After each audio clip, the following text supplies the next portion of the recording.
Bonjour, j'espère que vous allez bien. Alors, c'est pour moi un plaisir de vous présenter une application sur laquelle j'ai travaillé et que j'ai mis en place pour aider les entreprises à pouvoir gérer le flux massif des candidatures. Quand nous savons que les entreprises sont confrontées à ce problème, pour une offre d'emploi, on peut avoir des centaines, voire des milliers de candidatures et qui deviennent facilement ingérables. Donc, cette application est censée aider les recruteurs qui va leur pouvoir permettre de pouvoir gérer jusqu'à 100, jusqu'à 1000 candidature de façon automatique et instantanée. Alors, je me connecte pour vous faire une petite démo de comment ça marche. Alors, je me connecte rapidement et on va voir ensemble à quoi ça ressemble. Ici, on a accès à l'interface graphique avec plusieurs onglets dans la barre latérale. Donc, on va aller rapidement, on va créer une offre. Ici, on va créer développeur en, en système, en système. Ouais, système. Mais quoi, j'ai plus écrit quoi. Système d'information géographique. Ouais, on va aller avec ça. Donc là, je vais mettre un O. Je vais mettre au pluriel. Hein. Donc l'offre, il faut connaître QGIS. QGIS.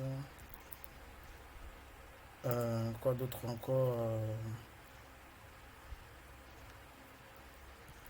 ArcGIS.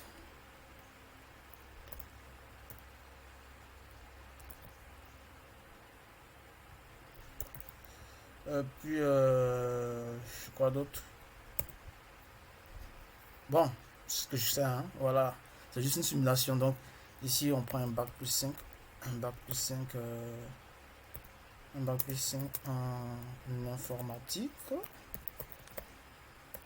ou en quoi, ou en géographie. Voilà, géographie.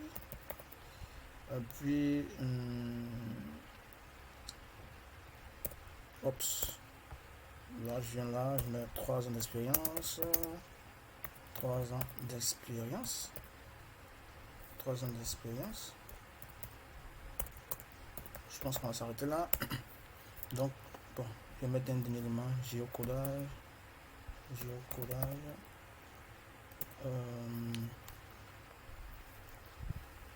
C'est bon.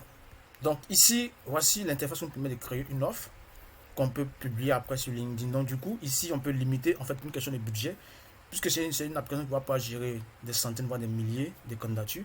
Alors, l'entreprise peut limiter, en fait, le nombre de candidatures acceptées. Ça veut dire qu'elle peut vouloir qu'il y ait peut-être 1000 candidats qui postulent.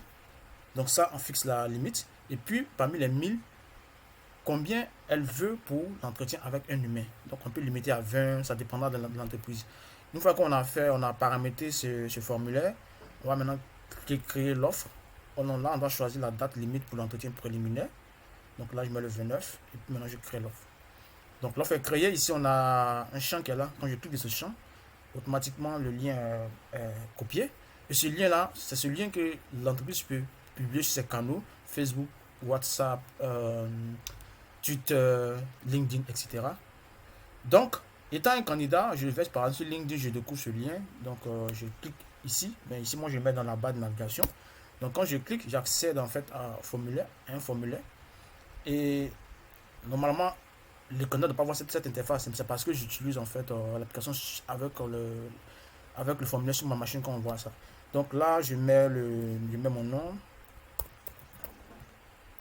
Donc, je mets mon nom rapidement pour gagner du temps. Je mets le mail. Ok. Puis je mets mon numéro. Et là, je vais choisir maintenant mon CV. Le format, c'est PDF, format qui requiert accepté. Une fois que c'est fait, ici, on a la possibilité de pouvoir faire l'entretien maintenant avec le robot ou le faire en différé. Le faire en différé, le robot va vous envoyer un mail avec un lien sur lequel vous pouvez cliquer plus tard quand vous êtes prêt et puis vous allez avoir une discussion ou bien un entretien avec lui. Mais pour une question de démonstration, je vais cliquer sur maintenant pour faire la démo.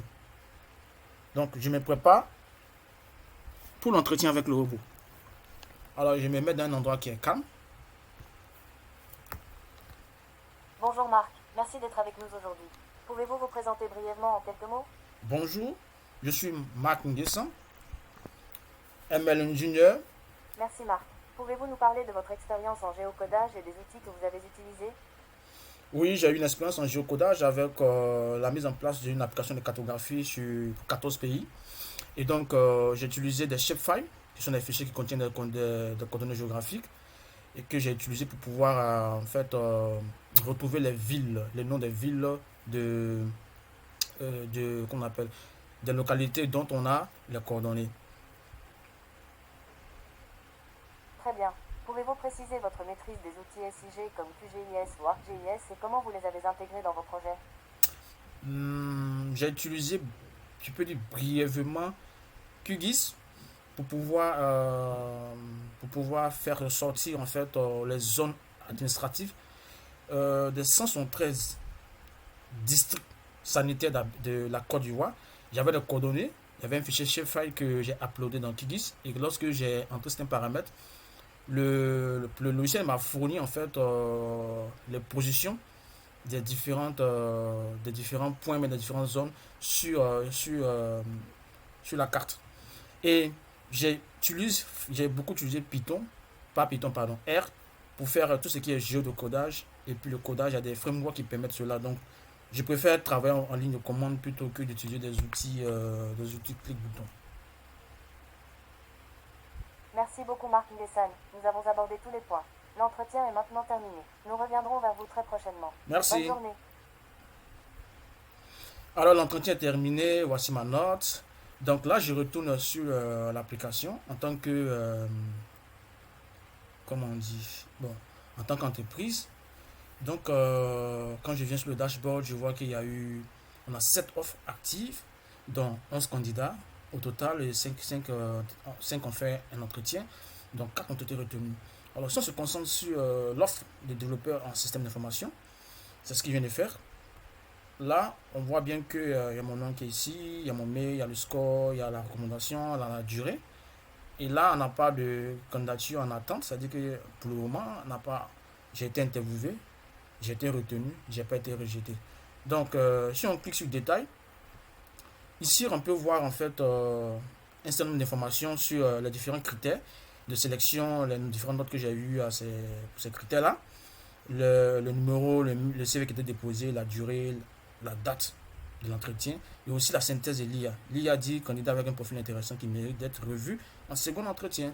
Et en bas, si je clique sur afficher le transcript intégral, là on a la discussion, j'ai la discussion qu'il y a eu avec l'IA qui peut être passée en revue si on a besoin de voir des détails sur un candidat spécifique.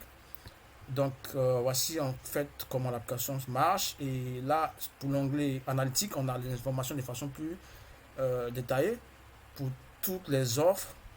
On voit les candidatures, le nombre de candidats qui ont vraiment fait l'entretien sur le nombre de candidatures attendues, ceux qui ont été retenus, le score moyen, la durée moyenne, le taux de rétention. Bref, on a pas mal d'informations qu'on peut avoir ici pour pouvoir suivre non seulement le recrutement mais aussi les différentes offres de l'entreprise. Et enfin, on a l'onglet paramètres qui permet ici de pouvoir rentrer les informations de l'entreprise, à savoir le nom, le mail de l'entreprise et pouvoir configurer le serveur de messagerie de l'entreprise. De sorte à ce que lorsque le robot envoie le mail, ça soit le mail de l'entreprise qui envoie le mail au candidat en fait. Donc c'est ici qu'on fait cette configuration. Et enfin, on a l'onglet tarif qui est un onglet qui permet d'avoir en fait les différents tarifs qu'on peut avoir pour utiliser cet outil. Donc, on aura l'occasion de revenir, d'expliquer plus en profondeur tous ces différents onglets-là. Comme je l'ai dit, aujourd'hui, c'était juste une démonstration pour vous montrer à quoi sert cette application et comment ça peut aider les entreprises. Donc, sur ce, je vais vous dire, je prends congé de vous et vous remercier d'avoir pris le temps de suivre cette vidéo. Et je vous dis de rester connecté. Pour les prochaines fois, je vais vous expliquer en détail chaque fonctionnalité. Merci et portez-vous bien d'ici là. À très bientôt. Bye bye.